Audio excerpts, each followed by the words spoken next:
Hi Mama, are you afraid about how intense those labor pains are gonna be and how the contractions are gonna feel like for you?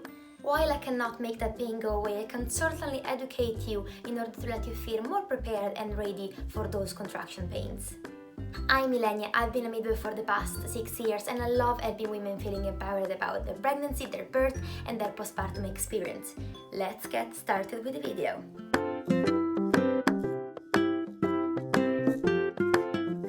Pain in life is associated with all negative events. Think about when you hurt yourself, when you fall, or when you broke a bone, or even when someone hurts your feeling. Your brain is going to do everything in its possibility to don't let that pain happen again. Labor is also culturally associated with pain. If you think about the women pictured in the movies, they always look screaming and sweaty and in excruciating pains, and they're never really pictured laboring peacefully and breathing and being surrounded by candles and by birth support. That's why we are so afraid since the beginning, even though we've never experienced that pain. But let's start from the beginning. Why there is pain in labor?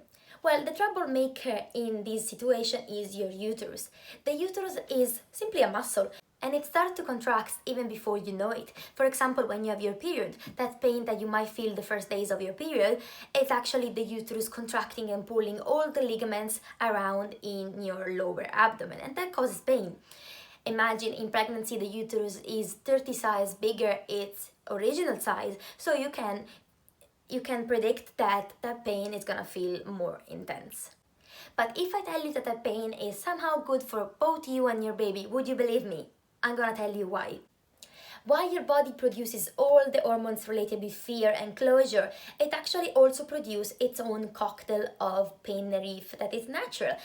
In fact, according to the level of the pain, those hormones will be produced in higher or lower quantity, and that will allow you to progress properly in labor. So imagine if you don't feel that pain, your body's not gonna produce those hormones, and it's just not gonna start a cascade of events that will allow labor to progress. That pain in labor marks that moment in life when from being women, we become mothers. And of course, nature has its own way to do things, and it wants that moment to be remembered. It's also so important for a woman's own experience in transition to motherhood. Also, pain in labor is physiological. There is no concern when you start to feel pain and you're getting into labor, because that's absolutely normal and we want that to happen. We want your body to go into labor by its own and with its own time. Another good aspect of pain in labor is that it's predictable. In fact, the minute you find out you're pregnant, the minute you find out that your urine test is positive, you know that there's gonna be labor to get that baby out. So you have time to prepare. In fact, if you're watching this video, you're doing the first right thing. You're getting educated, because that's the key in having a successful labor and be able to cope with that pain in labor. You have time to prepare and get ready. Would you go to do an exam without preparation? No. Same thing, you will not go into labor without not knowing what is it and not knowing what to expect. The more you know, the better. Sometimes. And then the most important thing about pain in labor, it is not constant. In fact, is intermittent. We do not want pain to be constant in labor. It might mean that there's something wrong. But pain in labor comes in waves. It goes up, it reaches a peak, and then it goes down. It's also with intervals. Labor pains are gonna start to be 30 minutes apart, then 20, then 15, then 10, then 5. They're never gonna be closer than 2 to 3 minutes apart, and they're never gonna be longer than 60 to 90 seconds. And those time frames will be when your labor is actually at the end and when you're nearly ready to have that baby. Think about when a part of your body itches, okay? What you're gonna do, you're gonna scratch it. But think when you cannot scratch that itch that you feel because you are just talking with someone, or the itch is in a part where you cannot reach in that moment. What is gonna happen to that itch? It's gonna go away. And not because the itch actually went away, because you told to your brain that you're not able to scratch that itch at the moment. Now, of course, labor in pain is not the same as an itch, but that just explains you how powerful is your mind and how much you can control just with your power of your brain. Last but not least, pain in labor is also good for your baby. While baby is, for what we know, is not gonna feel the pain you feel with a contraction, is definitely gonna feel its environment getting squeezed and released regularly. Baby's lungs in the uterus, they're not working. They're kind of in a sleep status until they actually come to do their first breath. However, those contractions are gonna help baby's lungs to start to be activated, to start to move, to start to squeeze the extra milking fluids left into it, and it's just gonna help them to have a better transition to the extrauterine life. In fact, even if you are gonna end up needing a cesarean section for some reason in labor, baby is less likely to go into respiratory distress and less likely to need respiratory support because they have done that labor, they've done that part. So it's also good for them. I want to specify that in this video I'm talking about natural, normal labor pain. I'm not talking about induction of labor where the contractions have been artificially introduced into your body, so your body will take a little bit longer to produce that cocktail of hormones I was talking about before, so it will always try to catch up with the pain it's feeling. I'm not saying that you 100% will require an epidural. There have been loads of mamas that have been able to face and to beautifully labor without pain relief, without pharmacological pain relief, having an induction of labor.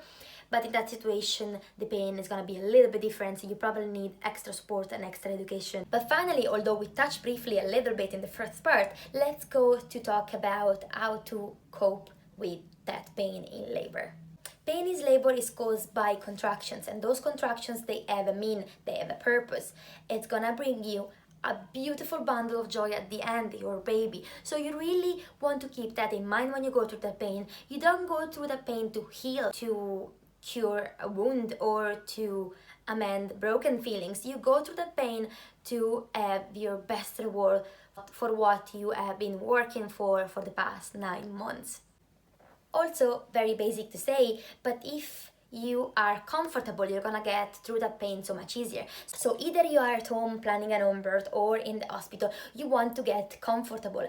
You want to put on some comfy clothes, you want to be surrounded by your own environment, by something that you feel nice and comfortable with.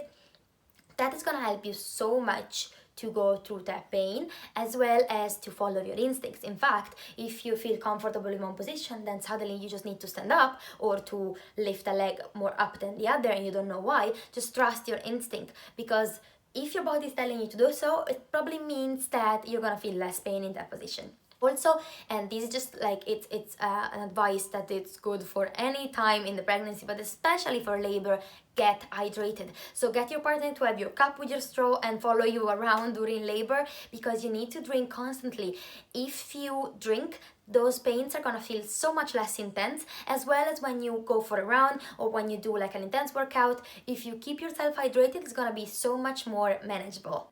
I can never highlight enough how important it is to get educated. And yes, you do that watching my videos, you do that reading books, but also I want you to get educated and reach other women. So I know you're gonna feel horrible stories about birth, but I'm 100% sure you're gonna feel so many good stories that are gonna empower you. Also, listen to birth podcasts. Watch birth videos. Just surround yourself with a positive mindset that it's just gonna help you to cope with labor. If you want people around you to don't call that pain contraction because it's just gonna link you with a negative feeling, just call them waves or surges. Whatever is gonna help you to put yourself in that positive mindset, it's worth to give it a try. The final, most important tip to help you to cope with labor pain is support. Support in terms of a support partner. So your birth partner can be your husband, your boyfriend, your mom, your sister, all of them if you need to. Evidence shows that women in labor that have had constant support by a known and trustable person, they have better outcomes in terms of labor and birth outcomes, and also in requiring less pharmacological pain relief. So please, even if you're doing this pregnancy alone, get someone, a friend, a sister, a mom that is able to be with you during labor and to support you and to remind you why you're doing that. Finally, I'm a midwife, so I have to underline that support in terms of continuity of care is also very important. Women that have been followed during pregnancy by a known team of midwives, meaning that you always see those 5-8 midwives during your pregnancy, they have been shown to require less pharmacological pain relief. These teams of midwife can be found in the birth centers, for example, or you can hire your own private midwife. But also within the hospital you're gonna give birth into, there probably gonna be a team of midwife with their own caseload. However, I'm conscious that if you have a medium or high risk pregnancy, you're not gonna be able to have a midwife exclusively looking after you for your pregnancy. But I'm sure that within your multidisciplinary team of experts there's gonna be a midwife, so please do reach out to her, because she's gonna be so valuable, especially in your situation, because she knows your medical condition and she's gonna be able to let you better understand what to expect in particular in your case. Or as well, you can just hire a doula, doulas that they follow you during pregnancy or also during labor, your birth and your postpartum experience. That is going to be another very valuable resource, especially if you cannot be looked after by a midwife for your pregnancy. As always, if you want to know more about pain in labor, please do reach out to me. I do birth classes where I focus specifically into pain and how to cope with that pain, because I believe it's so much important. It's so very important in order to prepare you properly during labor. Let me know how pain in labor felt to you down below in the comments, and let me know if you have any other questions. I'll try to get to you as much as I can. See you next video.